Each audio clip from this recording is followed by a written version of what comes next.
when we first started SMB, it was just Owen and me, and we had this big idea in our head that we were going to start some, new kind of crazy thing that, no one had done before. It's like we were just in high school and there's all these, bands in high school that just sounded like, everything you just generally hear everywhere else. And we're like, well, we're going to be the ones that are weirdos.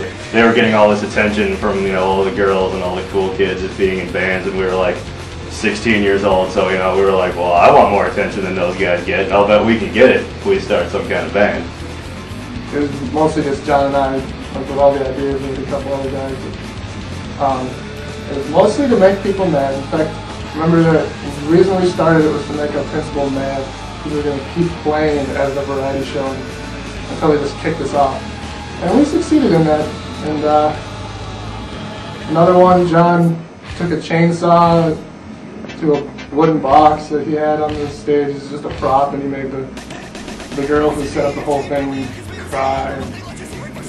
It was pretty funny. When I first heard SMB, it was I hated it, to be honest. It was I don't know, it was nuts. But a couple years later, John ended up tracking me down at a show. I'd been gigging around the cities for a couple years with some other bands, and he lured me in.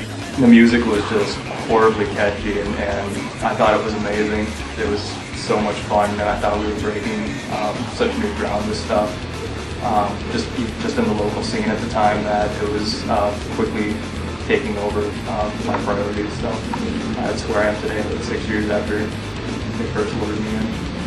Got into bands in the south suburbs, the garage scene. I was in a bunch of different bands. I saw them a bunch of times. I played with them a bunch of times, other bands. And I always liked them, like it was more what I wanted to do. I wrote them an email, because I heard a rumor that they were looking for somebody else to be in the band, and which wasn't true, but I sent it anyway, saying that I wanted to be in the band. They never got the email, but like 3 weeks later, their bass player decided to go to college and be a senator or archaeologist or something. And I got the job.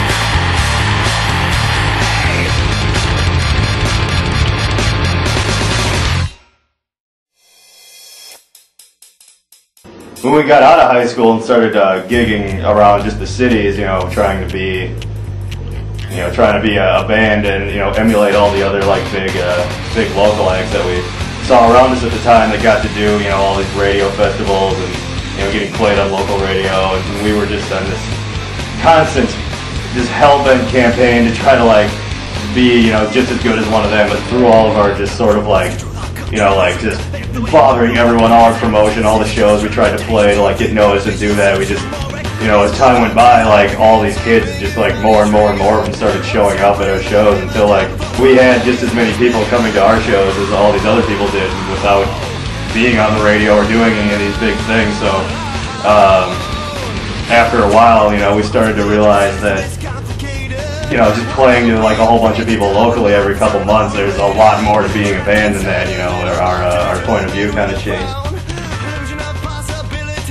Once we started playing, out of town, just kind of in, Illinois, North Dakota, Wisconsin, Iowa, along with our hometown of Minnesota, people were actually paying for this record we made.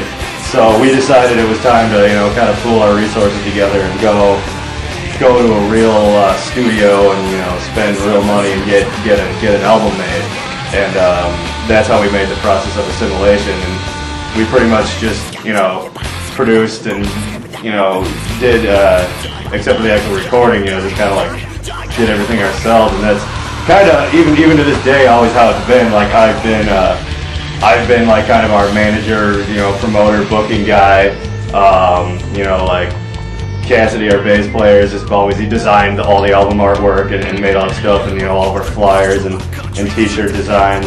Brian, our drummer, just does like all the computer stuff and edits video together for our DVDs and music videos and things, and you know, calls record stores to try to get all our stuff like on shelves and stuff. And Owen's been the guy who's been dealing with, like, you know, when we have to get something pressed, like, you know, he's like, he stays up late just like, you know, arguing numbers and just trying to get everything, like, you know, DVDs, albums, you know, EPs, you know, t-shirts printed, just any of that stuff. Everything we've been doing has been the four of us just kind of doing it on our own.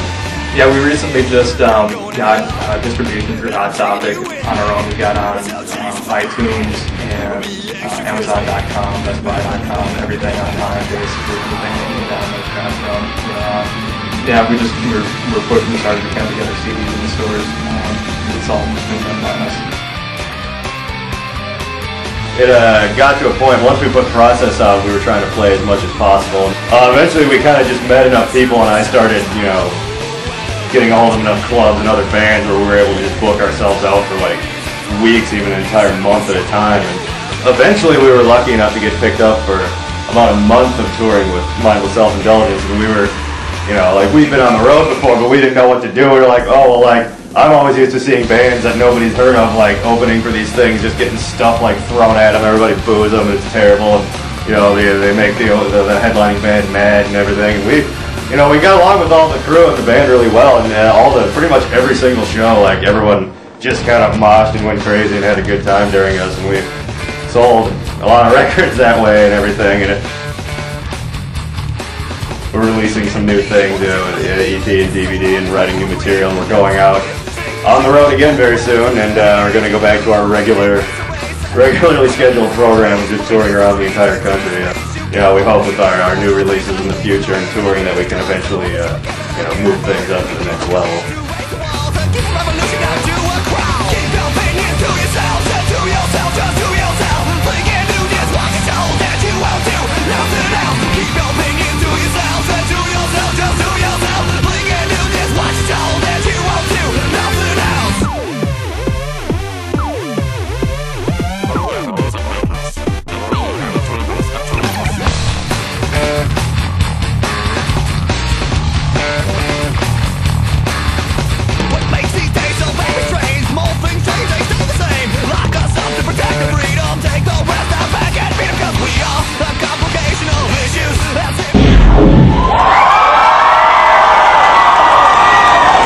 Hey guys, That's the tooth. We don't live by this motto. Keep your opinion to yourselves.